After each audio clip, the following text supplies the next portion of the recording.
यो हो बहसको साथमा कामना सेवा विकास बैंक, प्रगतिको आधार कामना सेवासँगको कारोबार. Presenting Nepal's first family scooter with revolutionary i3S technology, Hero Destiny. Garima Vikas Bank. Access to all.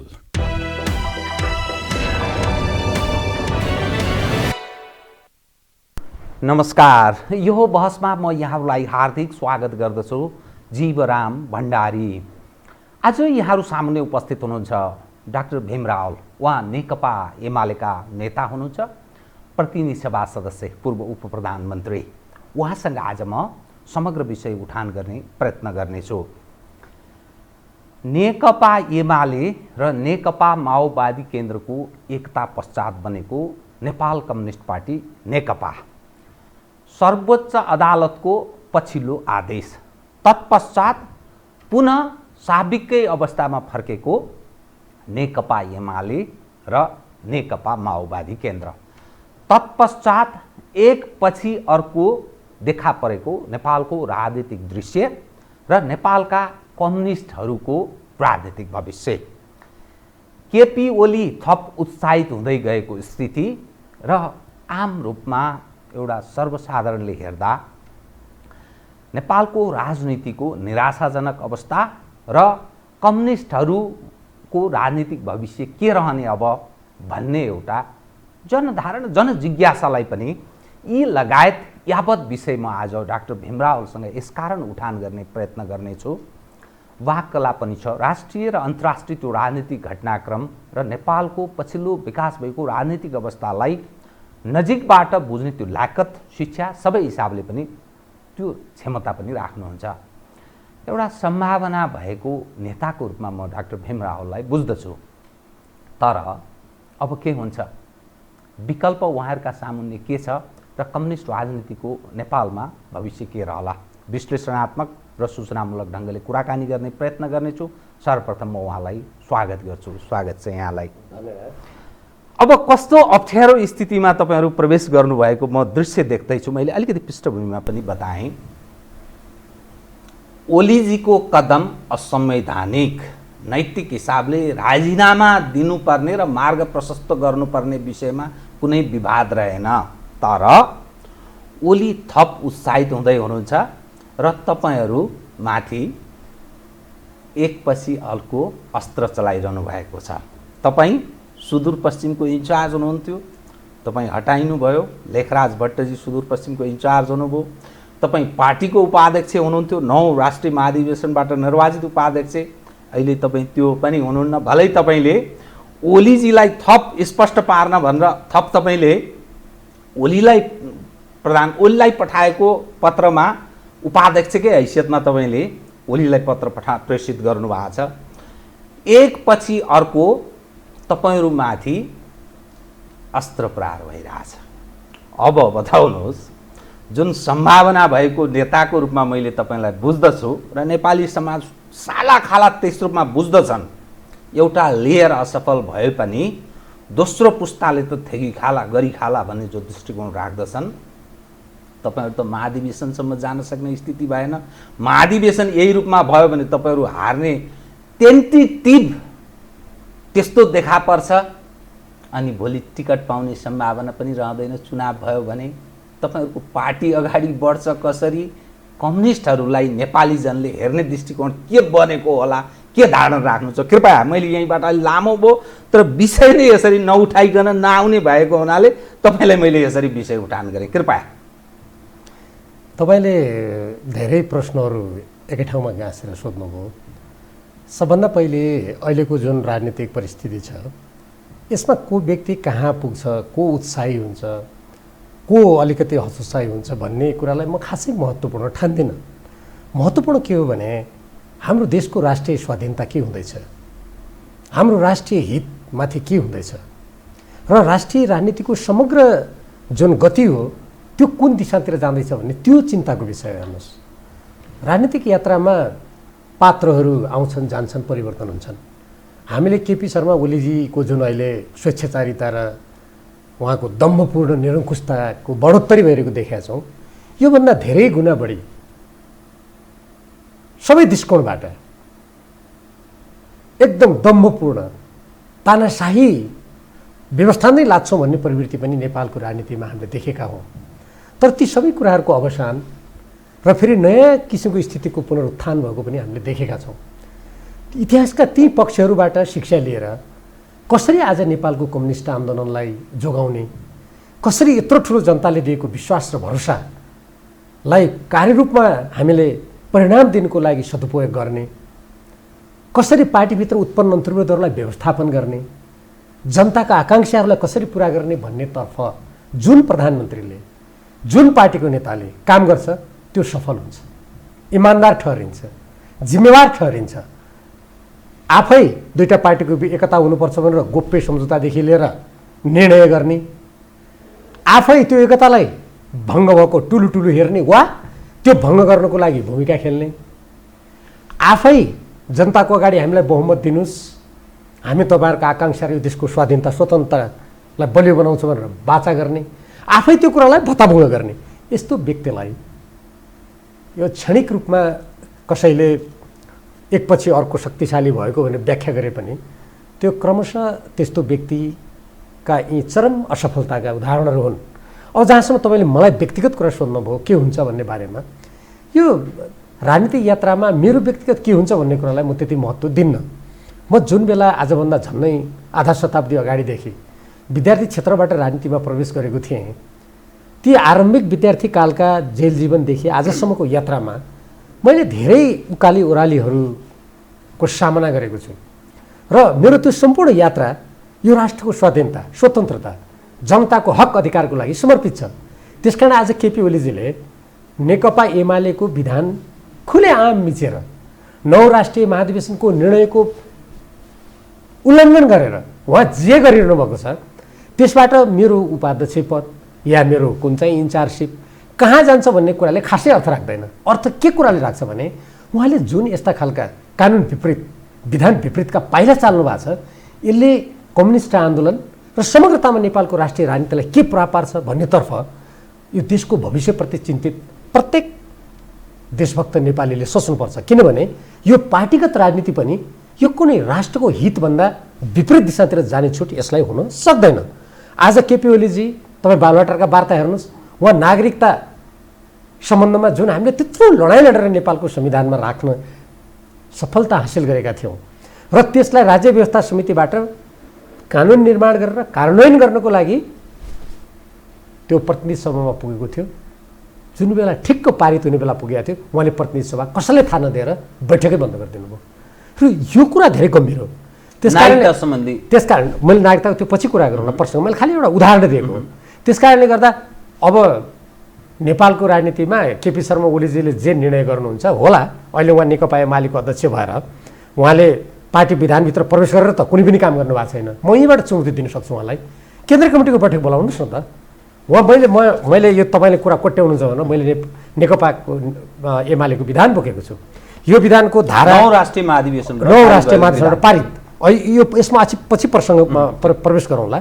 यी सम्पूर्ण कुरालाई उल्लङ्घन गरेर म विधान मान्दिनँ, म लोकतन्त्र मान्दिनँ, म अनुशासन मान्दिनँ, म कुनै राजनीतिका मर्यादा मान्दिनँ, म देशको हित मान्दिनँ, नेपालको संविधान मान्दिनँ भन्ने निष्कर्षात कुनै व्यक्तिले काम गर्न थाल्यो भने अनि के त्यस्तो व्यक्तिले म महाधिवेशनबाट सबैलाई बढार्छु, सबैलाई म दमन गर्छु भन्ने त्यो जुन सपना म सपना भन्छु त्यस्तो कार्यान्वयन हुन सक्दछ, त्यो सपना विपनमा परिणत हुन सक्दछ। र मानिसहरू होला जस्तो भन्नुहोस् पदमा त अकण्टक रूपमा केपी शर्मा ओलीजी के प्रधानमन्त्रीमा अकण्टक हो, उहाँको जीवन 1000 वर्ष हो। यदि मेरो उपाध्यक्ष पद अकण्टक होइन भने केपी शर्मा ओलीजीको अध्यक्ष पद पनि त अकण्टक होइन नि। त्यसकारण म यो उपाध्यक्ष पद कहाँ जान्छ, मेरो पद के हुन्छ भन्ने कुरामा चिन्तित छैन। मूलभूत रूपमा हामीले जुन कुराको बीजारोपण गरेका थियौँ, यो राष्ट्रको स्वाधीनताको झन्डालाई झुक्न नदिने, आज उहाँले त्यो झन्डा झुकाउने जुन षड्यन्त्र गरिरहनु भएको छ, मलाई चिन्ता त्यसमा छ। अब समस्या के रह्यो भने एकपछि उहाँ अर्को निर्णय गर्दै जाइरहनु भएको छ। संसदीय दलको बैठक अनि भोलिका पछि दिनमा फेरि पार्टीका अरू खाले कमिटीका बैठक पनि बोलाउँदै जानु होला अनि महाधिवेशनसम्म जाने कुरा पनि आयो। अब एकपछि अर्को जुन अवस्थामा उहाँ निर्णय गर्दै गइरहनु भएको छ, तपाईँहरूमाथि स्पष्टीकरणको कुरा छ अनि त्यसपछि कारबाहीको विषय, कारबाही यसकारण कारबाहीको प्रक्रिया अगाडि बढाएको अर्थ लाग्छ, तपाईँको भएको पदहरूबाट मुक्त गरिएको स्थिति छ। अरू पनि नेतृत्व पङ्क्तिका मानिसहरू उप पनि छ। त यसले तपाईले कम्युनिस्टहरूको राजनीतिक भविष्यको एउटा कुरा गर्नुभयो। राजनीतिको अर्थ समग्रमा त्यो देशको जनता र राष्ट्रलाई सेन्टरमा राखेर गरिने राजनीति नै हो। यही सिद्धिने भयो नि त। अनि त्यहाँसम्म पुगेर फेरि अर्को स्थापित हुने, अर्को ढङ्गले स्थापित हुने, त्यो विषय त छँदैछ। कसरी त्यो विभाजनबाट रोक्न सक्ने केही उपाय छ र या ओलीजीले जुन एकपछि अर्को कदम चाल्दै गइरहनु भएको छ, अब गर्नुहुन्छ के तपाईँहरू? तपाईँले जुन पछिल्लो कालमा राष्ट्रिय राजनीतिमा समस्या हुने हो नि त भन्नुभयो, त्यो हो। किनभने फेरि नेपालको राष्ट्रिय राजनीति एउटा जटिलतातर्फ, बाह्य हस्तक्षेपको भुमरीतर्फ घचिटिएको छ। यो हामी प्रत्येक एउटा स्वाभिमानी नेपालीको लागि एकदमै दुःखको कुरा हो। तर जटिल र चुनौतीपूर्ण स्थिति भयो भनेर टाउकोमा हात लगाएर बसेर त समस्याको समाधान हुँदैन। त्यस्ता गलत कुराको विरुद्धमा उभिनुपर्ने आवश्यकता हुन्छ। अब जहाँसम्म तपाईँले कारबाहीको कुरा गर्नुभयो, त्यस प्रसङ्गमा म अलिकति यो विधानका केही धाराहरूको प्रसङ्ग कोट्याउन चाहन्छु। हेर्नुहोस्, हाम्रो यो पार्टी 9 राष्ट्रिय महाधिवेशनबाट पारित जुन विधानबाट सञ्चालित हुनुपर्ने हो, तदनुकूल गएन के विषयमा ओलीजीले ती गरेका कुराहरूलाई वैध मान्न सकिन्छ। उहाँले जुन हामीमाथि कारबाही गरे भन्ने कुरा गर्नुभएको छ, त्यो त एकदम अवैध कुरा हो। मान्नुहोस्, रत्न पार्कमा बसेर कसैले म सभामुख भएँ भने हुन्छ र? त्यो त नेपालको संविधानको प्रक्रियाबाट जानु पर्ला नि। अब केपी ओलीजीले होइन म कानुनभन्दा माथि हुँ भनेर कहीँ घोषणा गर्नुहुन्छ भने अब त्यसको उपचार त जनताले गर्छन्, पार्टीको कार्यकर्ताले गर्छन्। होइन भने उहाँले पार्टीको विधान अध्यक्ष भएर मान्नुपर्छ कि पर्दैन भन्ने प्रश्न हो। त्यसैले उहाँले जुन मलाई तपाईँलाई अघि दुईचोटि दोहोऱ्याउनु भयो कारबाही गरेको कुरा, त्यो त सम्पूर्ण रूपमा अवैध छ। म जस्तो तपाईँलाई तथ्य नै राखिदिन्छु।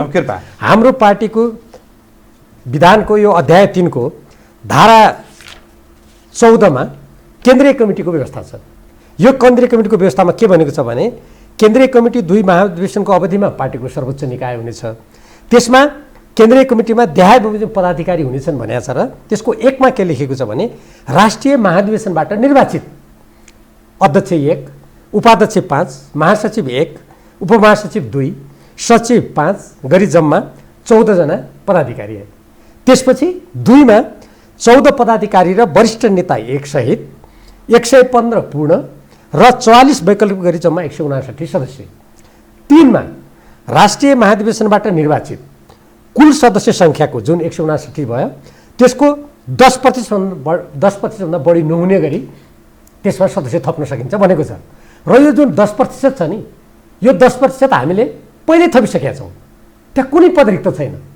महाधिवेशन आगामी महाधिवेशन पूर्व कुनै थप्न पाइँदैन। अब पाइने स्थिति छ। 10% थपियो। म आउँदैछु त्यसमा।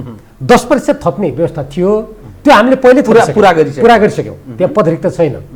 एउटा अब भन्नुहोस्, देशको प्रधानमन्त्री जस्तो व्यक्ति जसले कानुनी राज्यको सबभन्दा बढी संरक्षण गर्नुपर्छ, निजले आफ्नै पार्टीको धारा 14 के पार्टी विधानको 9 राष्ट्रिय महाधिवेशनमा पारित विधानको धारा 14 को सोझै उल्लङ्घन गरेर अर्कालाई निकाल्यो भनेपछि त्यो कानुन सम्मत, विधान सम्मत, तर्कसङ्गत, विवेक सम्मत हुन्छ? एक। दोस्रो, अब उहाँले के भन्नुभएको छ, मैले पार्टी विधान संशोधन गरिदिएँ। यो मलाई पञ्चायतकालको एउटा सम्झना छ। किनभने म पञ्चायतकालमा राजकाज मुद्दा विभिन्न पटक जेलमा परेको थिएँ, राजकाज मुद्दा लगायतका मुद्दा लगाएर। त्यति बेला के हुन्थ्यो भने श्री 5 संविधानभन्दा माथि हुने व्यवस्था थियो। संविधान त नै त्यस्तो संविधानमा व्यवस्था थियो। तर के हुन्थ्यो, त्यति बेलाको पञ्चायत व्यवस्थामा निर्दलीय थियो जुन व्यवस्था, त्यो व्यवस्थाले कुनै काम गर्नु पर्यो, राजाबाट कुनै काम गराउनु पर्यो भने उनीहरूले पहिले हुकुमैबाट भयो भने कानुन ल्याउँथे, नियम ल्याउँथे, त्यो नियम पालना गर्थे। तर केपी ओलीजीले आफैले बनाएको विधान पालना नगर्ने भनेपछि उहाँले त्यो श्री 5 को त्यो हुकुमी तन्त्रभन्दा पनि उछिन्न खोज्नु भएको हो कि उहाँको दिमागमा कुनै रङ्ग चढेको भन्ने प्रश्न त कानुनवेत्ताहरू र बुद्धिजीवीले सोध्नुपर्ने होला नि। म यो किन भन्छु भने उहाँले के भनिदिनु भयो भने बालुवाटारमा फागुन 28 गते म लगायत थुप्रै केन्द्रीय कमिटीका सदस्यलाई कुनै जानकारी नदिए, थाहै नदिए, आफ्ना गुटका केही मान्छेहरूलाई भेला गरेर उहाँले के घोषणा गरिदिनु भयो भने यो पार्टीको विधान संशोधन गरिदिए। अब पार्टी विधान संशोधनको व्यवस्था के छ हेरौँ। धारा 13 को 3 मा राष्ट्रिय महाधिवेशनमा आवश्यक संशोधन गर्न सकिने व्यवस्था छ। तर राष्ट्रिय महाधिवेशनभन्दा अगाडि संशोधन गर्नु पर्यो भने के गर्ने? धारा 13 को क मा विधान महाधिवेशनको व्यवस्था छ। यो विधान महाधिवेशनमा पार्टी विधान संशोधनको प्रस्ताव राख्न सकिन्छ। यो विधान महाधिवेशन राष्ट्रिय महाधिवेशन हुनुभन्दा 1 वर्ष अगावै गर्नुपर्छ। अब त्यो त भयो विधान महाधिवेशनले विधान संशोधन गर्ने अधिकारको उपभोग गर्न सक्ने कुरा। तर विधान संशोधनको प्रक्रिया के हो त? त्यो प्रक्रिया यही हाम्रो पार्टी विधानको धारा 58 मा विधान संशोधनको प्रस्ताव भन्ने छ। त्यसको 1 मा के लेखेको छ भने केन्द्रीय कमिटीले विधान संशोधन सम्बन्धी लिखित प्रस्ताव विधान महाधिवेशन समक्ष प्रस्तुत गर्नुपर्नेछ।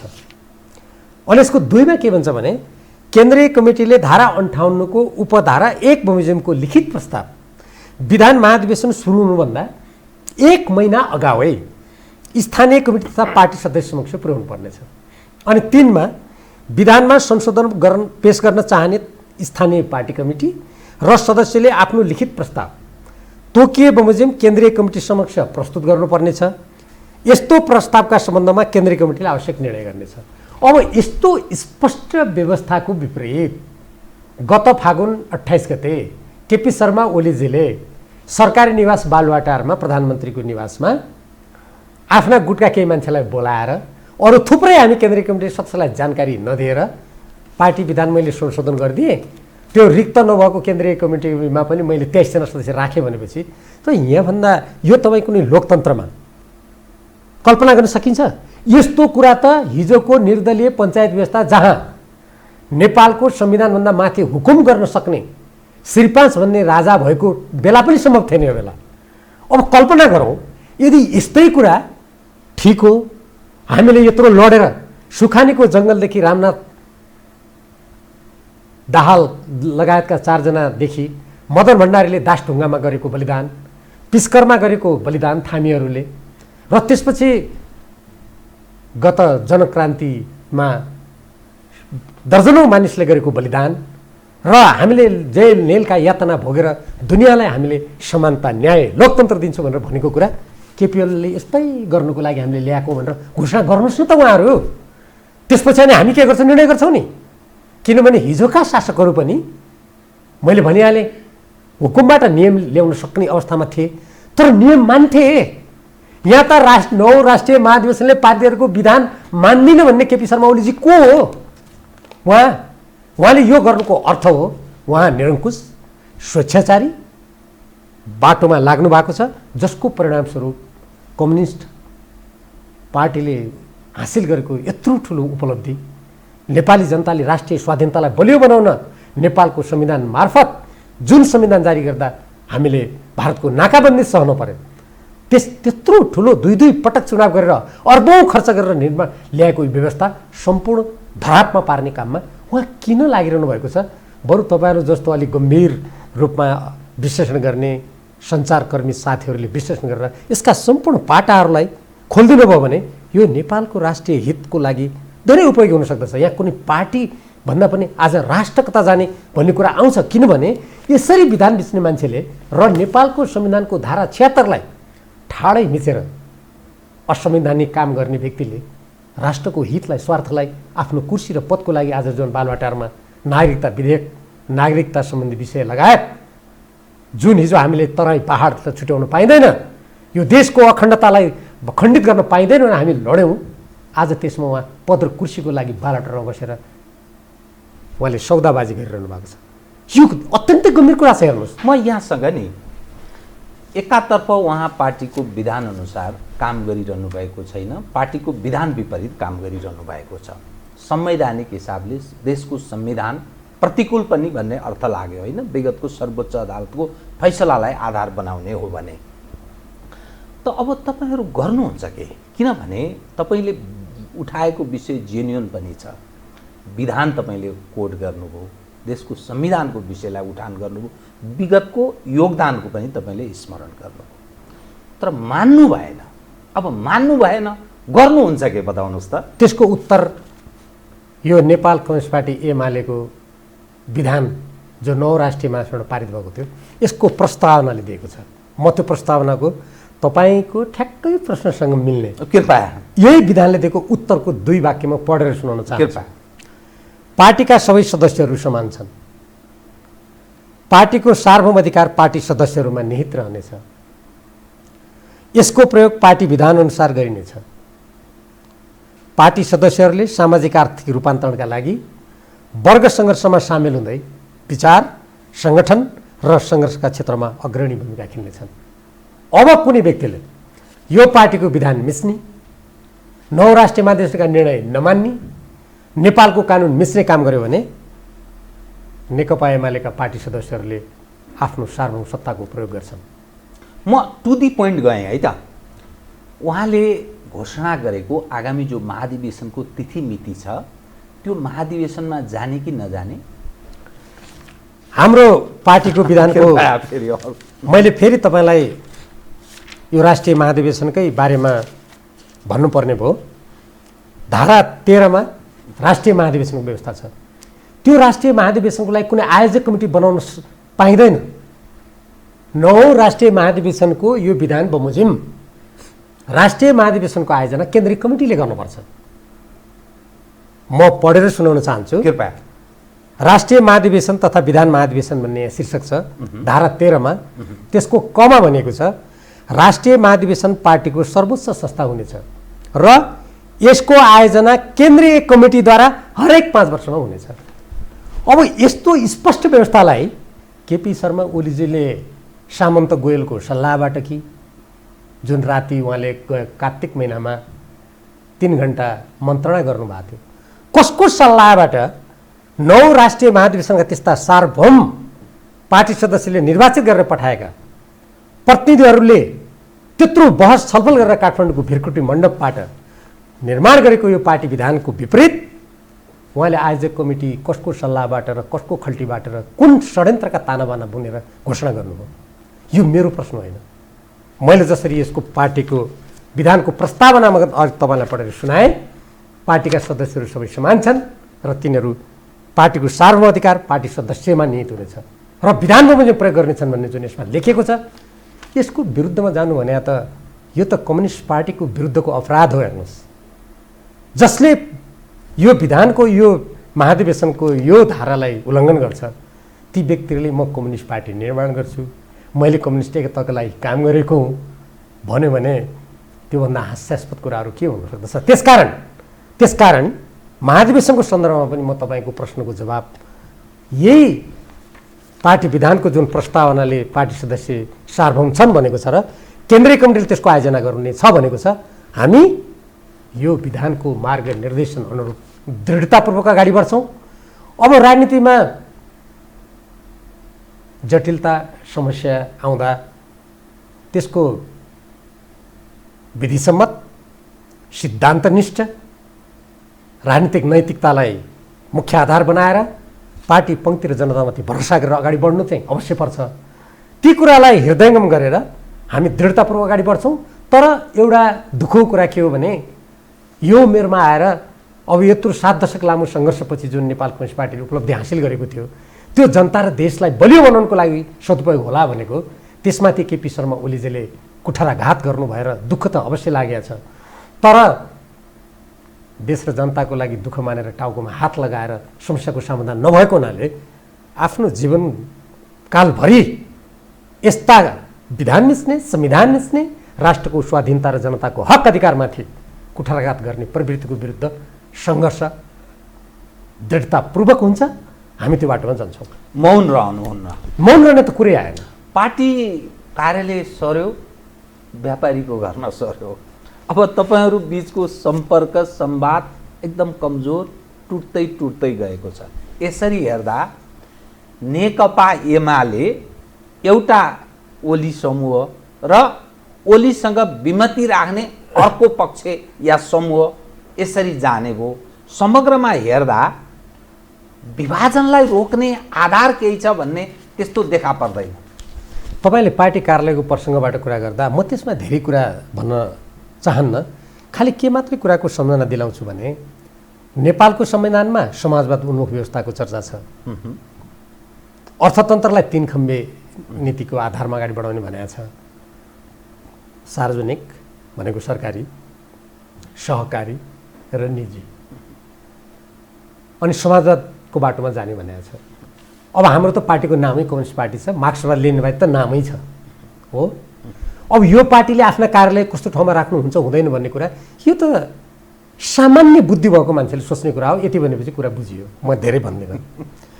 अब दोस्रो कुरा जुन संवादको कुरा र अगाडि कसरी जाने भन्ने प्रसङ्ग छ, हामीले चैत्र 2 गते धुम्बाराई केन्द्रीय कार्यालयमा वार्ता गऱ्यौँ, कुराकानी गऱ्यौँ केपी शर्मा ओलीजीसँग। हामीले उहाँलाई के भन्यौँ भने सर्वोच्च अदालतले निवेदकले माग दाबी नगरेको विषयमा प्रवेश गरेर राजनीतिक निर्णय गरेर उसले कुन आशयले हो, त्यसको पछाडि के शक्ति छ, अब त्यतातिर नजाउँ। यस्तो निर्णय गरेको हुनाले हामी त्यसप्रति असहमत त छौँ, तर हामी स्वतन्त्र न्यायालयमा विश्वास गर्ने व्यक्ति भएको हुनाले, कानुनी शासनमा विश्वास गर्ने व्यक्ति भएको हुनाले हामी त निर्णय मान्छौँ।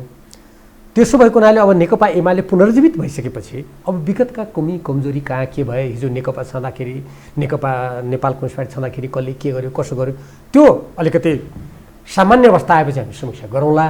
अब हाम्रो पार्टी यी दुई पार्टीको 2075 साल जेठ 3 गते एकता हुनु पूर्वको स्थितिमा फर्केको हुनाले हाम्रा सबै संरचनाहरू तदनुकूल बनाऊ।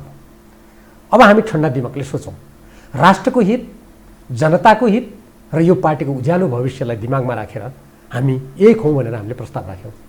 यसको लागि तपाईँले जुन अघि मैले उल्लेख गरेका यो विधानका धाराहरू छन्, तपाईँले जुन उल्लङ्घन गर्छ ठाडै त्यसलाई रद्द गर्नुहोस्, पार्टी विधान बमोजिममा आउनुहोस्, नौ राष्ट्रिय महाधिवेशनको निर्णय अनुरूप तपाईँ प्रस्तुत हुनुहोस्, पेश हुनुहोस् र हामी अब केन्द्रीय कमिटीको बैठक बोलाउँ। त्यसपछि हामी हाम्रा सङ्गठनात्मक प्रक्रियालाई अगाडि बढाउँ र विगतका तिता पिरा कुराहरूलाई इतिहासको गर्वमा राखेर हामी जाउँ भन्दा उहाँले मान्नु भएन। अहिले पनि हामी यो नेकपा एमाले एक हुनुपर्छ भन्ने पक्षमा छौँ, तर उहाँले त्यति बेला पनि दुईटा ठुला कम्युनिस्ट पार्टीलाई अनेक गोप्य सम्झौता के प्रचण्डजीसँग गरेर उहाँले एकता गर्नु पर्यो भन्नुभयो। हामीले यत्रो ठुलो कम्युनिस्ट पार्टी वाम एकताको कुरा गर्दा त्यो राम्रै कुरा हो भनेर समर्थन जनायौँ, तर त्यसपछिका 3 वर्षमा उहाँले लगातार कसरी त्यहाँ विभाजन गर्ने अभ्यास गरिरहनु भयो। उदाहरणको लागि म दुईटा कुरा मात्रै भन्छु। एउटा 2077 साल वैशाख महिनामा 8 गते उहाँले दल विभाजन सम्बन्धी अध्यादेश अकस्मात ल्याउनु भयो, जुन बेला तपाईँ हामी सबै बन्द र बन्देजको अवस्था लागेर कोरोना विषाणुको संक्रमणका कारण घरभित्र थियौँ र उहाँले एकजना सांसदलाई त तराईबाट आफ्ना केही निकटका मान्छे र पूर्व प्रहरी महानिरीक्षक समेतलाई लगाएर अपहरण शैलीमा काठमाडौँ ल्याउनु भयो। यथार्थ हो, यो पछिल्लो अवस्थाको केही न केही आवाज थियो भन्ने उहाँलाई एउटा कुरा भन्नु। दोस्रो, हामीले गत भदौ 26 गते थाई कमिटीको बैठकबाट यो विवाद नगरौँ, उहाँ 5 वर्ष उहाँ नै प्रधानमन्त्री हुनुहोस्, महाधिवेशनमा अध्यक्ष पनि उहाँ नै हुनुहोस्, अब पार्टी र सरकारको बिचमा समन्वय गरौँ, अर्का अध्यक्ष पुष्पकमल दाहालजी कार्यकारी अध्यक्ष हुनुहोस्, उहाँ सरकारको प्रमुख हुनुहोस्, दुईवटा प्रभाकर चलाउँ, कति राम्रो निर्णय हाल्नुहोस्, अनि एमसिसी लगायतका कुराहरूमा राष्ट्र हित अनुकूल जाउँ भनेर हामीले सारा निर्णयहरू गऱ्यौँ। उहाँले त्यो कार्यान्वयन गर्नु भएन र त्यहाँभन्दा बरु उहाँले के गर्नुभयो त भन्दाखेरि आफ्ना निकटका मान्छेहरूलाई निर्वाचन आयोगमा पठाएर नेकपा एमाले भन्ने छुट्टै पार्टी गठन गरी त्यहाँ दर्ता गरिराख्ने र उदाउँदो सूर्य चुनाव चिन्ह बनाइराख्ने काम उहाँले गर्नुभयो। र यसबाट हामीलाई आज चिन्ता के कुरा लागेको छ भने उहाँका यी गतिविधि र अहिले सर्वोच्च अदालतले फैसला गरिसकेपछि त उहाँले सामान्य रूपमा भन्नु पर्थ्यो नि पार्टी अध्यक्षको हैसियतले, ल अब हामी यसको केन्द्रीय कमिटीको बैठक बोलाउँ, अब हामी पूर्ववत फर्क्यौँ। अब नेकपा नेपाल कम्युनिस्ट पार्टी छँदाखेरि हाम्रो त्यहाँ जे अन्तर्द्वन्द जे सङ्घर्ष भयो त्यो त अध्याय त अदालतले बन्द गरिदियो। अब हामी पुरा नेकपा एमालेतर्फ जाउँ भनेर उहाँले भन्नुपर्नेमा पार्टी विधान मिचेर मैले जुन यसका धाराहरू अघि उल्लेख गरिसकेँ, उहाँले फागुन 28 गते हामीलाई जानकारी नदिई उहाँले त्यसरी बैठक गरेर पार्टीलाई विभाजन गर्नेतर्फ जुन पाइला चाल्नुभयो, यसबाट मलाई चाहिँ के आशंका लागेको छ भने मेरो प्राज्ञिक विश्लेषण हो यो।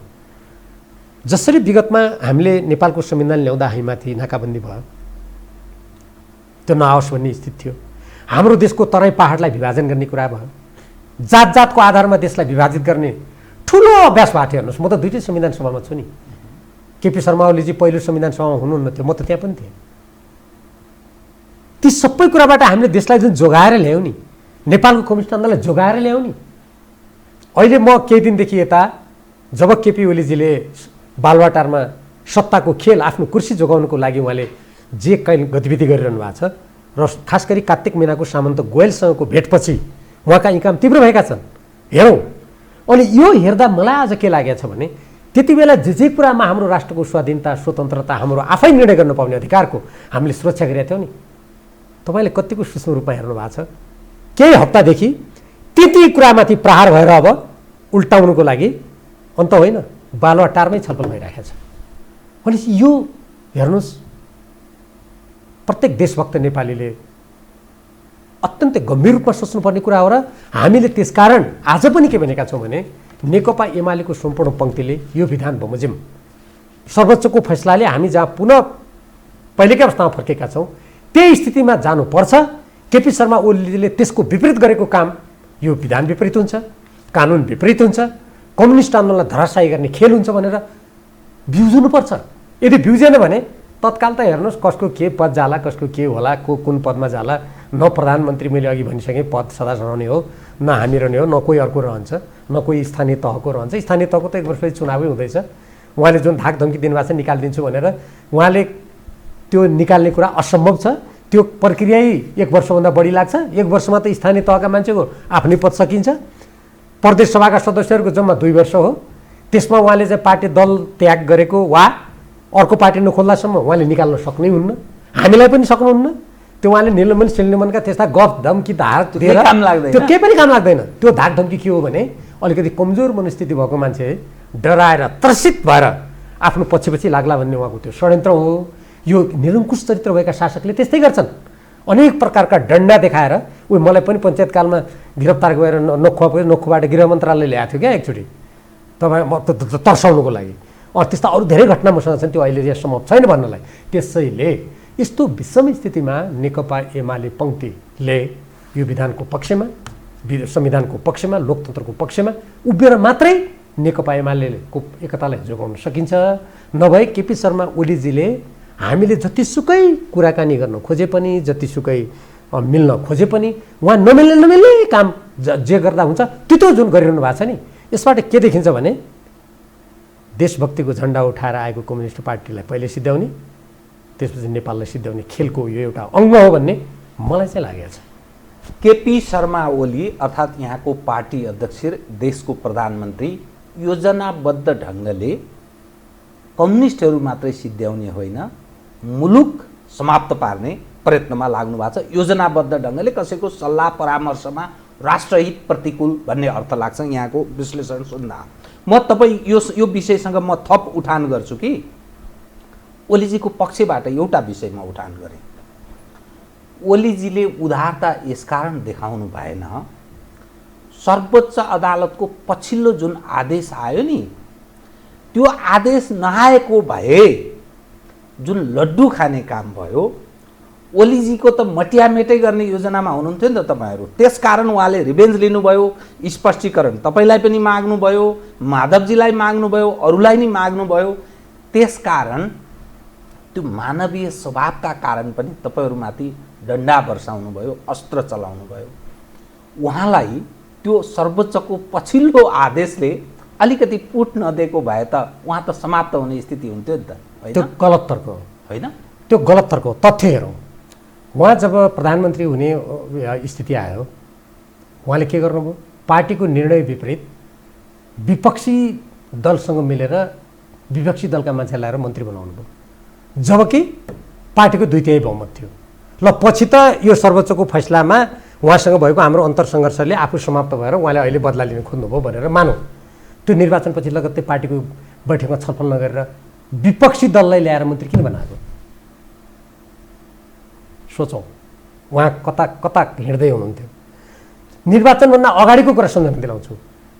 नेकपा एमालेमा कुनै निर्णय नभई झापामा नेकपा एमाले जित्ने ठाउँमा राप्रपाको व्यक्तिसँग साँठगाँठ गरेर आफू चुनाव हारि पो हाल्छु कि भनेर उहाँले त्यहाँ पार्टीको खुले आम नीतिको विरुद्धमा पार्टीले प्रतिक्रियावादी भनेको पार्टीको मान्छेलाई उम्मेदवार दिएर त्यहाँ कार्यकर्तालाई त्यहाँ उसलाई जिताऊ, यहाँ मलाई जिताऊ भनेर साँठगाँठ गर्नु। अनि यो अदालतको फैसलापछि मात्रै सिर्जना भएको कुरा हो र? होइन। तेस्रो कुरा, जुन नेपाल कम्युनिस्ट पार्टी नेकपा भएको बेलामा ल पछि त उहाँलाई कारबाहीको कुरा आयो, किनभने उहाँले पार्टीको खुलेआम उल्लङ्घन गरेर बालुवाटारमा प्रतिनिधि सभाको विघटन गरिसकेपछि उहाँले पार्टीको विधान विपरीत, त्यति बेलाको पार्टीको विधान विपरीत उहाँले सुरुमा 1000 को हाराहारी, त्यसपछि 1100, अन्तमा कथित अपानी जारी गर्दाखेरि 1501 जनाको केन्द्रीय कमिटी बनायो भनेर जारी गर्नुभयो, अन्तर्पार्टी निर्देश। अन्तर्पार्टी निर्देश। त्यो गर्नुभन्दा अगाडि उहाँलाई कुनै कारबाही गरिएको थियो र? एउटा पार्टीको अध्यक्ष भएको कस्तो व्यक्ति होला पार्टीको विधानमा हुँदै नभएको 1501 जनाको उहाँले कहाँबाट केन्द्रीय कमिटी बनाउनु भयो त? अनि त्यस्तो बनाए तपाईँलाई अनुशासन लाग्छ? यो पार्टीको विधान विपरीत किन गर्नुभयो भन्दाखेरि मटियामेट बनाउनु खोजेको हुन्छ र? एउटा। दोस्रो कुरा, जनताले 5 वर्षको लागि कम्युनिस्ट पार्टीलाई यत्रो ठुलो मत दिएर भरोसा गरेर पठाएको, अनि उहाँले पार्टीमा कुनै जानकारी नगए प्रतिनिधि सभा विघटन गर्दा उहाँले गर्नु खोजेको के त्यो कुरालाई हामीले हजुर जे गर्नुभयो एकदमै राम्रो गर्नुभयो, हामी नतमस्तक छु भन्नु पर्थ्यो। अनि त्यो कुराको आलोचना गर्दा उहाँले मटियामेट बनाउन खोजेको भन्ने अर्थ लाग्छ? दोस्रो।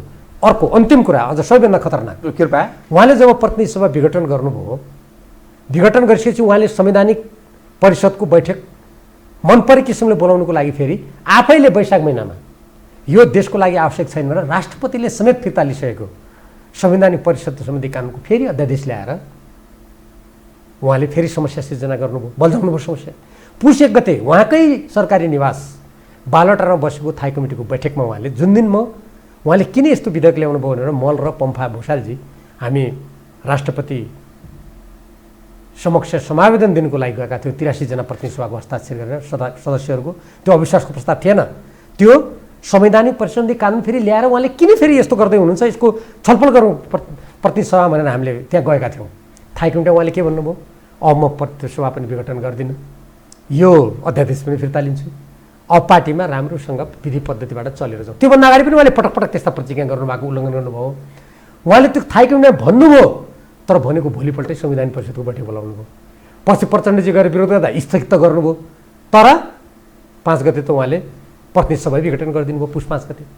अब भन्नुहोस्, पार्टीको केन्द्रीय कमिटी पार्टीको विधान नीति कुनै कुरा नमानेर जे मन लाग्यो त्यही गर्ने, जति मन लाग्यो त्यति केन्द्रीय सदस्य बनाइदिने, त्यस्तो व्यक्तिलाई अनि तपाईँलाई कारवाही गर्ने किन नगर्ने? तपाईँको अध्यक्ष बस्न सुहाएन भन्दाखेरि मोटिभेट गर्नु खोजेको हो र?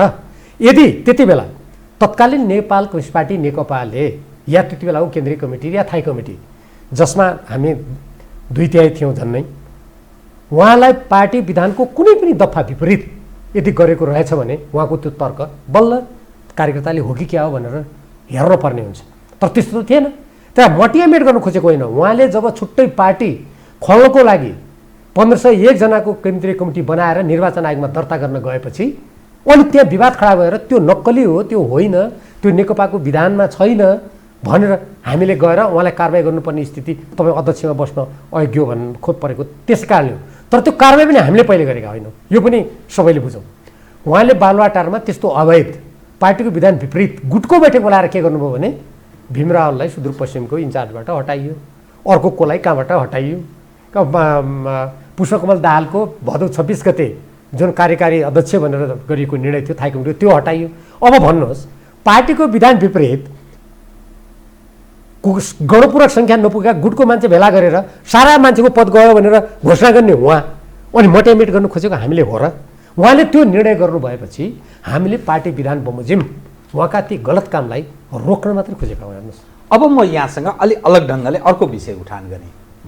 पार्टी विधान विपरीत उहाँ काम गरिरहनु भएको छ, देशको संविधान प्रतिकूल काम गरिरहनु भएको छ, देशको कम्युनिस्ट राजनीति वामपन्थीहरूको राजनीतिक भविष्य समाप्त पार्ने काममा उहाँ हुनुहुन्छ। तर तपाईँको पार्टीको अध्यक्ष हुनुहुन्छ, संसद दलको नेता हुनुहुन्छ, तपाईँहरू प्रतिनिधि सभा सदस्य हुनुहुन्छ। अब तपाईँहरूको र उहाँहरू बिचको सम्बन्ध, तपाईँहरूको र प्रचण्डजीहरू बिचको सम्बन्ध र संसदमा तपाईँहरूको उपस्थिति कम्युनिस्ट राजनीतिको भविष्य, एउटा देशको प्रतिकूल, देशको घात गर्ने मान्छे, देशको प्रधानमन्त्री, तपाईँको शब्दलाई नै मैले सापट्टि दिएको, पार्टी समाप्त पार्ने, कम्युनिस्ट राजनीतिलाई समाप्त सफाया गर्ने योजनाबद्ध ढङ्गले सामन्त गोयलहरूसँग मिलेर योजनाबद्ध ढङ्गले देश समाप्त पार्न लागि परेको मानिसलाई तपाईँहरू देशको प्रधानमन्त्री, पार्टीको अध्यक्ष, संसद दलको नेताको रूपमा स्वीकारेर त्यो संसदमा कसरी मेरो देशको प्रधानमन्त्री भनेर तपाईँहरू बसिरहनु भएको छ? हेर्नुहोस्, यो संसदमा केपी शर्मा ओलीजीले ल्याएर आएका होइन नि हामी। म हेर्नुहोस् 48 सालदेखि जनताको बिचमा निर्वाचनको मोर्चामा छु। मलाई अछाम जिल्लाका हजारौँ जनताले आफ्नो अमूल्य मत दिएर निर्वाचित गरेर पठाएका हुन्। जसरी केपी ओलीजी झापाको एउटा क्षेत्रबाट निर्वाचित भएर आउनुभएको हो, त्यही समान हैसियत म पनि त्यस्तै अछाम जिल्लाको एउटा निर्वाचन क्षेत्रबाट जनताको मतबाट निर्वाचित भएर आएको व्यक्ति हुँ, या अरू साथीहरू पनि निर्वाचित भएर आउनुभएको छ। अनि यो केपी ओलीजीले विधान मिच्यो भन्दैमा अनि जनताको त्यो मत हामीलाई चाहिएन भने हामी संसद छोडेर भाग्ने कुरा आउँछ र? त्यो व्यवस्थापिका को अङ्ग प्रतिनिधि सभा भने केपी ओलीजीको निजी हो र? उहाँले व्यक्तिगत दाइजो दिएर कतैबाट ल्याएको हो र? जुन उहाँ आज त्यो हो जस्तो गरिरहनु भएको छ, त्यो होइन नि। त्यस कारण संसदमा कसरी जान्छ भन्ने त प्रश्नै भएन। त्यो त हाम्रो जनताको सार्वभौम अधिकारको अभ्यास गर्ने थलो हो, जहाँ जनताले हामीलाई निर्वाचित गरेर पठाएका छन्। सत्ता पक्षमै एउटा कुरा म त्यो भन्दैछु। एउटा कुरा। दोस्रो, कहिलेकाहीँ कस्तो हुन्छ भने समय र परिस्थितिले एउटा स्थिति सृजना गरिदिएको हुन्छ। जस्तो अहिले हामी नेकपा एमाले कानुन त कुनै फुटेको पनि छैन, राजनीतिक रूपमा त्यहाँ विभाजनका अनेक चिराहरू देखा परेका छ।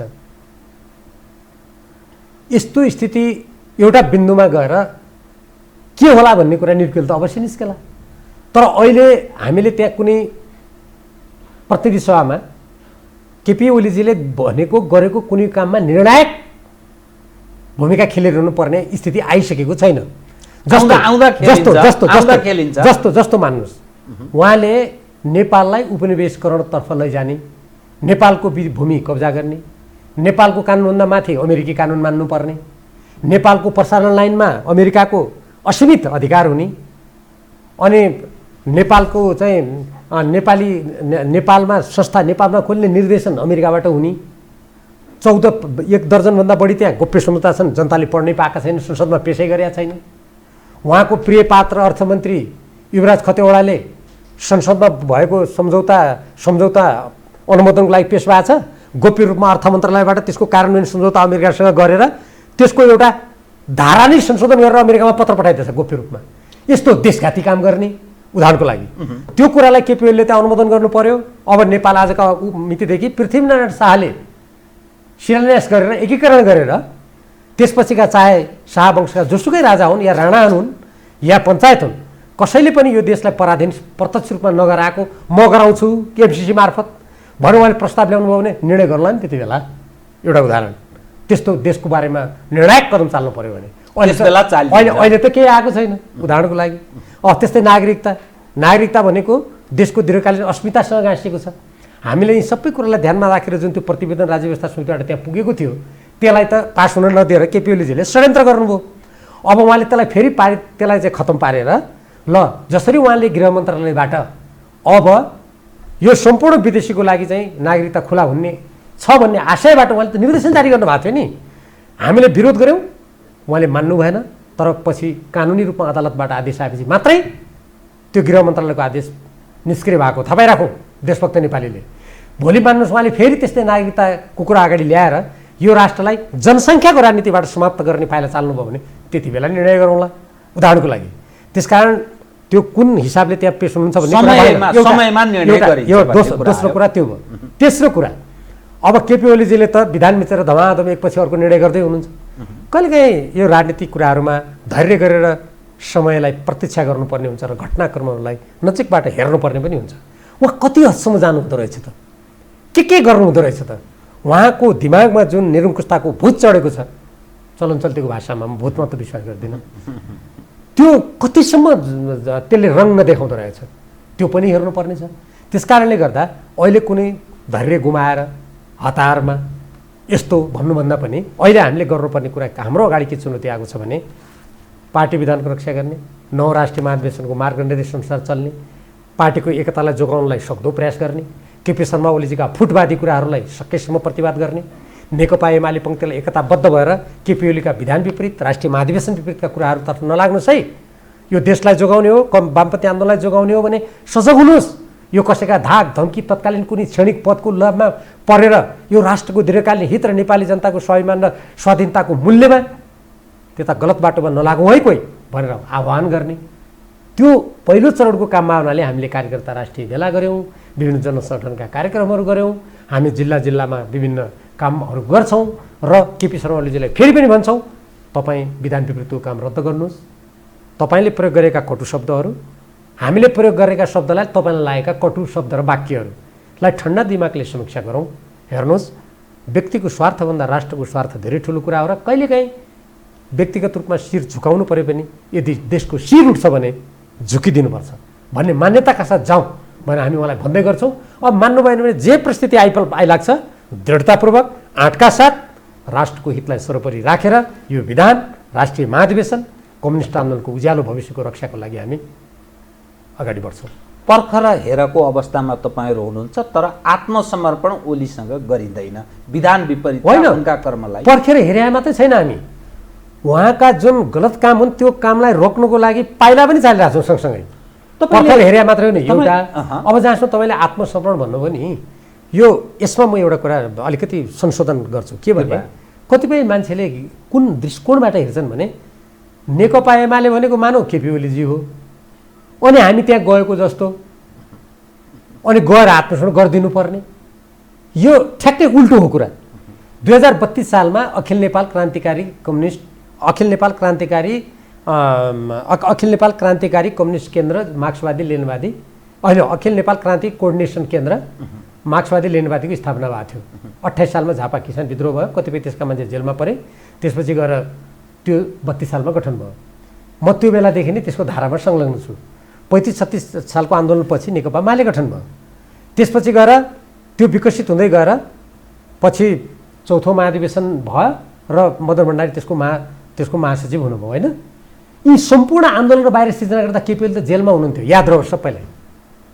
उहाँ जेलमा पर्दा मलाई लाग्छ मैले केन्द्रीय कारागारमा भेट्दा उहाँ 21-22 वर्षको हुनुहुन्थ्यो, म 18-19 वर्ष 18 पुरा गरेर म त्यस्तो उमेरको थिएँ हो। उहाँको पूर्ण जीवनकालभरि त बाहिर पार्टी मान्छेले कसरी निर्माण गर्यो उहाँलाई थाहै छैन, हामीले निर्माण गरे हौँ। हामी पार्टीको सिर्जनाकार हौँ। अहिले तपाईँ बाहिर हेर्नुहुन्छ भने कोअर्डिनेसन केन्द्रकालको मान्छेहरू को हुनुहुन्छ, म नाम भनिदिन्छु। माधव कुमार नेपाल, अमृत बोहरा, मुकुन्द नेउपाने, प्रदीप नेपाल। त्यो भनौँ अहिले प्रदीप नेपाल अलिकति उहाँको स्वास्थ्य स्थितिले गर्दा राजनीतिमा सक्रिय हुनुहुन्न। अस्ति हाम्रो भेलामा मैले अमृत बोहराको नाम पनि भने नि, हाम्रो त्यो अस्तिको राष्ट्रिय कार्यक्रममा कोअर्डिनेसन केन्द्रकालमा यो पार्टीको शिलान्यास गर्ने व्यक्तिहरू सबैजना हुनुहुन्थ्यो। केपी ओली त हुनुहुन्न थियो नि। केपी ओलीजी 28 सालमा किसान झापा आन्दोलनमा संलग्न हुनुभयो, त्यहाँबाट भागेर नैनीताल जानुभयो र रौतहटमा गिरफ्तार हुनुभयो, त्यसपछि त उहाँ लगातार जेलमा हुनुहुन्छ।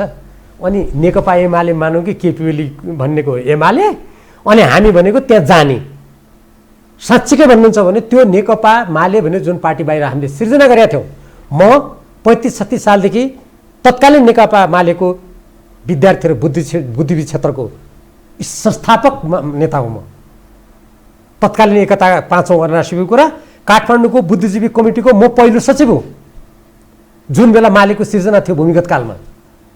अनि केपी ओली समक्ष गइदिनु पर्ने, आत्मसमर्पण गरिदिनु पर्ने, वा त्यो पार्टी एमालेमा बसिदिनु पर्ने भनेर जुन शब्द जसले प्रयोग गर्छन् नि त्यसलाई ठ्याक्क उल्टो प्रयोग गरे हुन्छ।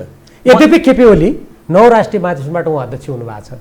कहिलेकाहीँ कस्तो हुन्छ भने राजनीतिमा कहिले गणितीय हिसाब किताबले गर्दा कतिपय मान्छेहरू फ्याक्ट्री एउटा पदमा गइदिन्छन्, तर पदमा तलमाथि हुँदैमा त्यो आन्दोलनको इतिहास मेटिँदैन, त्यसको श्रृङ्खला कसैका गलत शब्दावली र विधान मिच्ने क्रियाकलापले त्यो श्रृङ्खला टुट्दैन। त्यसैले आज केपी ओली समक्ष आत्मसमर्पण गर्न जाने वा त्यो भित्रिने प्रश्न होइन, नेकपा एमाले पार्टीलाई यो विधानअनुसार यसको सिद्धान्त नीति बमोजिम अगाडि बढाएर कम्युनिस्ट आन्दोलनलाई कसरी जोगाउनु र केपी ओलीजीका पार्टी विधान विपरीत अराजनीतिक अराजक क्रियाकलापबाट कसरी यो देश, यो संविधान, यो पार्टी, यो आन्दोलनलाई जोगाउने भन्ने कुरामा नेकपा एमालेका हामी जस्ता सबै व्यक्तिले सोच्नुपर्ने कुरा हो। म यहाँसँग 2 गम्भीर विषय उठान गर्छु। म कार्यक्रमको अन्त्यतिर देश रह्यो भने, नेपाली जन रहिरहने स्थिति रह्यो भने पार्टी फुटौँला, जुटौँला, खेलौँला, बसौँला, खाउँला। तर यहाँले 2टा महत्त्वपूर्ण विषय उठान गर्नुभयो, त्यो दर्शकका लागि पनि धेरै जिज्ञासाको विषय हुनसक्छ। के साँच्चै डाक्टर युवराज खतिवडाले जुन एमसीसी सवालको एउटा बुँदा परिवर्तन गरेर उहाँले त्यो नक्कली ढङ्गले गोप्य रूपमा त्यो पठाएको कुरा साँचो हो? एकदम हो। त्यस्तो व्यक्ति देशको कुनै देशको जसले सबलाई ढाँटेर छलेर बस्छ? होइन, मैले त के भनेको छु भने मैले यो कुरा प्रधानमन्त्री केपी शर्मा ओलीजी तत्कालीन नेपाल कम्युनिस्ट पार्टी नेकपाको थाई कमिटीका सबै नेताहरू समक्ष उहाँले गोप्य रूपमा संशोधन गरेर पठाएको धारा पढेर सुनाएको छु। मैले सम्झौताको देखाएको छु र मैले के भनेको छु भने यस अनुरूप त अनुमोदन गरिसक्यो एमसीसी होइन लाग्दैन। उहाँले गोप्य रूपमा त्यसको एउटा धारालाई परिवर्तन भयो। जबकि कुनै सम्झौता संसदमा अनुमोदनको लागि प्रस्तुत भएको छ भने त्यसको कुनै धारालाई एउटा मन्त्रीले गोप्य रूपमा लेखेर मैले यो परिवर्तन गरेर लेख्न सक्दैन नि। त्यो गर्नु भनेको देशद्रोह हो। निश्चय। यदि यो देशमा कानुनको कार्यान्वयन गर्ने हो र यो राष्ट्रको हितलाई देशभक्तिपूर्ण किसिमले सोचेर अगाडि बढाउने हो भने निजलाई हतकडी लाग्नु पर्थ्यो भनेर मैले पार्टीको बैठकमा भनेको छु। तर केपी शर्मा ओलीजीले त्यस्तो दुष्कर्म गर्ने व्यक्तिलाई राजदूत बनाउनु, यहीँबाट बुझ्नुहोस् न केपी शर्मा ओलीजी देशलाई कता लानु खोज्दै हुनुहुन्छ। मानव यो देश भनेको केपी ओलीको मात्र, त्यसदेखि बाहेकको जो संयन्त्र छ, प्रमुख प्रतिपक्ष होला, अरू खाले राज्यका संयन्त्र होला, त्यो यसै रहन सक्छ। जुन कुरा यहाँले उल्लेख गर्नुभयो, यो गम्भीर विषयलाई उठान गर्नुभयो कि यहाँले, मैले यसलाई यस कारण सिरियस रूपमा लिएँ।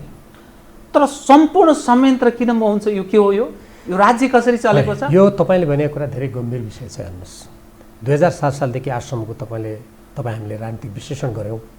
त्यहाँ कुन कुन पात्रले के गरे, बाह्य हस्तक्षेपका के परिणाम आए, मान्छेहरू आफ्नो स्वार्थ पद प्रतिष्ठाको लागि कसरी बिके, यी सम्पूर्ण तपाईँले श्रृङ्खला हेर्नुभयो भने आज त्यसैले म भन्दैछु, आज हामी नेपालीहरू गम्भीर राष्ट्रिय सङ्कटमा छौँ।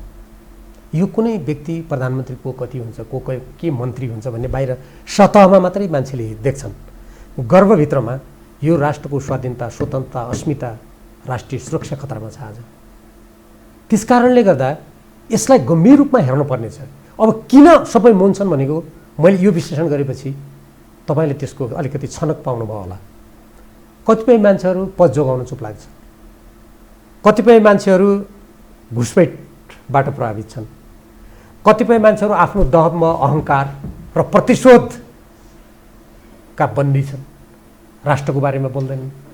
आज दार्चुला जिल्लाको जहाँ लिम्पियाधुरा, लिपुले, कालापानीमा भारतीय सेना भएर हाम्रो भूमिमाथि अतिक्रमण भएको छ, त्यही ठाउँमा दार्चुलाको सदरमुकाम खलङ्गाको छेउबाट पुग्ने महाकाली नदी, जहाँ पहिले वन कार्यालय थियो, मैले गएर हेरेको छु त्यो ठाउँ।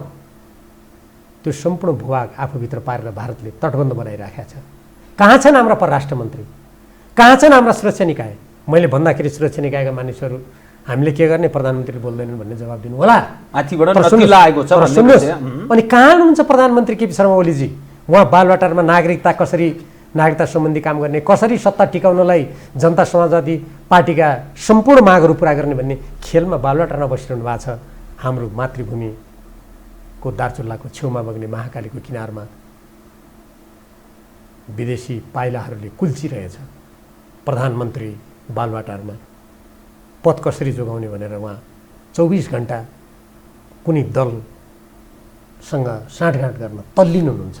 अनि किन यो देशमा यस्तो भयो भन्ने कुरा त यसरी विश्लेषण गर्नुहोस् न, अनि थाहा भइहाल्छ नि। यहाँले बडा गम्भीर विषय, म कार्यक्रमको ठिक अन्त्यमा नागरिकता विधेयक अलग ढङ्गले ल्याउने त्यो कसरत भइरहेको छ, तटबन्धको यहाँले कुरा गर्नुभयो। कालापानी, लिपुलेक, लिम्पियाधुरा जहाँ नेपाली भूमि छ, त्यत्रो भूमिमाथि भारतीय अतिक्रमण भइरहेको छ। यावत जो दृश्य यहाँले उजागर गर्ने प्रयत्न गर्नुभयो, एमसीसीको सवाल उपर पनि विषय उठान गर्नुभयो। यसदेखि बाहेक मुलुकका खिलाफमा घात भएका कुनै अरू पनि केही यहाँको जानकारीमा केही छ के? तपाईँको आजको यो अन्तर्वार्तामा सबै सम्भव छैन, तर एउटा कुरा हामी सूक्ष्म रूपमा हेरौँ। नेपालको संविधान हामीले ल्याउँदाखेरि हामी माथि नाकाबन्दी भयो, भारतीय नाकाबन्दी, तर हामीले जारी गऱ्यौँ। आज नेपाल कम्युनिस्ट पार्टी नेकपाको झन्डै 2/3 सरकारलाई छिन्न भिन्न गरेर प्रतिनिधि सभा विघटन गराएर संविधान संशोधन कुरा पुनः उठाइँदैछ। हेर्नुहोस् कहाँ जाँदैछ देशको राजनीति। जुन प्रतिनिधि सभाले लिम्पियाधुरा, लिपुलेक र कालापानीलाई भारतले आफ्नो नक्सामा राखेको कुरा विरोध गरेर नेपालको नक्सामा अङ्कित गर्यो, त्यही प्रतिनिधि सभा विघटन गरिदियो। तपाईँ हेर्नुहोस् राजनीतिका परिणामहरू। त्यो मुखले कसले के भन्छ भन्ने कुराको अर्थ हुँदैन, परिणाममा हेर्नुपर्छ। जुन संविधान हामीले आफै निर्णय गरेर 16 बुँदे सहमति बालवाटारमा गऱ्यौँ, त्यसको मसौदा कम्प्युटर गर्ने मान्छे म हुँ। यद्यपि त्यहाँ नेताहरूका आफ्ना विचारहरू धारणाहरूलाई मैले एक ठाउँमा ल्याएँ पनि हेर्नुहोस् त्यसलाई समाप्त गर्न आज त्यो संविधान खारिज गर्नुपर्ने कुरा फेरि बिचमा हराएको थियो। केपी ओलीजीका गतिविधिले आज त्यो सशक्त रूपमा अगाडि आउँदैछ। हेर्नुहोस् म दिनदिनै सुनिरहेको छु। प्रतिनिधि सभा जुन जसले नेपालको नक्सा जारी गर्यो एकमतले त्यो विघटन भयो। याद गर्नुहोस् त्यसको अर्थ के हुन्छ। तेस्रो भारतसँग प्रबुद्ध व्यक्ति समूह हामीले गठन गर्यौँ। असमान सन्धि सम्झौताको बारेमा हेर्ने भयो भनेर नाटकीय कुरा गरियो। यद्यपि मैले प्रबुद्ध व्यक्ति समूह गठन गर्ने बेला भनेको थिएँ। यो मनमोहन अधिकारीले भारतीय प्रधानमन्त्री पी नरसिंह राव प्रधानमन्त्री हुनुभएको बेलामा म उहाँको प्रतिनिधिमण्डलमा थिएँ भ्रमण दलमा। आँखामा आँखा जुदाएर यो असमान सन्धि हो यसका यी धाराहरू परिवर्तन गर्छ भन्दा पी नरसिंह रावले स्वीकार गरेर कूटनीतिक माध्यमबाट अगाडि बढाउने भनेकोमा त्यो बेला अल्पमतको सरकार थियो। तर झन्डै 2/3 सरकारले त्यो बेला उठाएको कुरालाई अगाडि नबढाएर प्रबुद्ध समूहको खेल खेलाएर आज प्रबुद्ध समूहको प्रतिवेदन भारतीय प्रधानमन्त्रीले नबुझेर यत्तिकै थन्किरहेको छ। हाम्रो देशको प्रधानमन्त्रीले कहिल्यै त्यसको बारेमा कुरा उठाएको सुन्नुहुन्छ राम्ररी? अर्थ बुझ्नुहोस् यसको। अब के भयो? त्यो असमान सन्धि सम्झौताको जुन अल्पमतको नेकपा एमालेको सरकारले उठाएको झन्डालाई समेत झुकाइएको छ। लिम्पियाधुरा लिपुले कालापानी नेपालको भूभाग अतिक्रमण भयो भने नेपालमा जुन सशक्त आवाज उठ्यो त्यो आवाजलाई चुप लगाउनको लागि आज सब ताना बाना ठिक्क पारेर हुँदा तिम्रो लिम्पियाधुरा लिपुले त पख तिम्रो खलङ्गाको छेउको कब्जा गर्छु भन्दा प्रधानमन्त्रीको मुखबाट वाक्य फुट्दैन, परराष्ट्र मन्त्रीको मुखबाट वाक्य फुट्दैन, प्रशासन सारा चुप छ, मौन छन्। यसबाट बुझ्नुहोस् अब तपाईँले प्रमुखपक्षको कुरा दिलेन्द्र बडुलाई म धन्यवाद दिन्छु। एकजना दिलेन्द्र बडुजीले अस्ति सायद उहाँ दार्चुला बासिन्दा भएकोले बोल्नुभयो राष्ट्रिय आफ्नै आमाको छातीमा विदेशी बुट बजारिँदा सायद उहाँलाई अलिकति दुख्यो होला। तर नेपाल आमाको छातीमा बज्रेको त्यो विदेशी पाइलाबाट केपी ओलीको मन दुख्दैन, बालुवाटारको मन दुख्दैन। यसले तपाईँले अघि जुन भन्नुभयो राष्ट्रको विहितमा अरू के हुन्छ, अरू सुरक्षा निकायभित्र के हुँदैछ, कसरी प्रधानमन्त्री केपी शर्मा ओलीजीले राष्ट्रिय अनुसन्धानलाई आफूभित्र ल्याउनुभयो, राजस्वलाई आफूभित्र ल्याउनुभयो, अरू थुप्रै। अनि आज अन्त के हुँदैछ त्यसका लामा धेरै पाटाहरू छन् र नेपालका बुद्धिजीवी नेपाल राष्ट्रको सुरक्षा र नेपाल राष्ट्रको स्वाधीन भविष्य देख्न चाहने प्रत्येकले यसको विश्लेषण गर्नुपर्छ। तब मात्रै यी कुराका सत्य पक्षहरू खुल्छन् र देशभक्त नेपालीहरू राष्ट्र जोगाउनलाई त यहाँ उभिने रहेछ भनेर बल्ल बुझ्छन्। यो गम्भीर कुरा छ। तपाईँसँगको यो छोटो अन्तर्वार्तामा यी सम्पूर्ण कुराका पक्षहरू उद्घाटित गर्न सम्भव छैन। हामी त्यो ठाउँमा चाहिँ आइपुगेछौँ। यहाँले धेरै विषयहरूलाई उजागर गरिदिने, सर्वसाधारणलाई बुझ्ने भाषामा कमसेकम सन्देश प्रवाह गर्ने प्रयत्न गर्नुभयो। कोही जित्दैछ, नेपाली चाहिँ हार्दैछन्, कोही सफल हुँदैछ, नेपाल देश असफल बनाउने प्रयास हुँदैछ। यति चाहिँ बुझौँ। कार्यक्रममा आइदिनु भयो, बहुत धन्यवाद सर। धन्यवाद। आदरणीय दर्शकवृन्द, उहाँ हुन्थ्यो डाक्टर भीम रावल, नेकपा एमालेका नेता, पूर्व उप प्रधानमन्त्री, प्रतिनिधि सभा सदस्य। समसामयिक विषयलाई केन्द्रमा राखेर गरिएको कुराकानी। म सहित मेरो सम्पूर्ण युनिटलाई कार्यक्रमबाट बिदा दिनुहोस् र यो टेलिभिजन हेर्दै रहनुहोला। नमस्कार।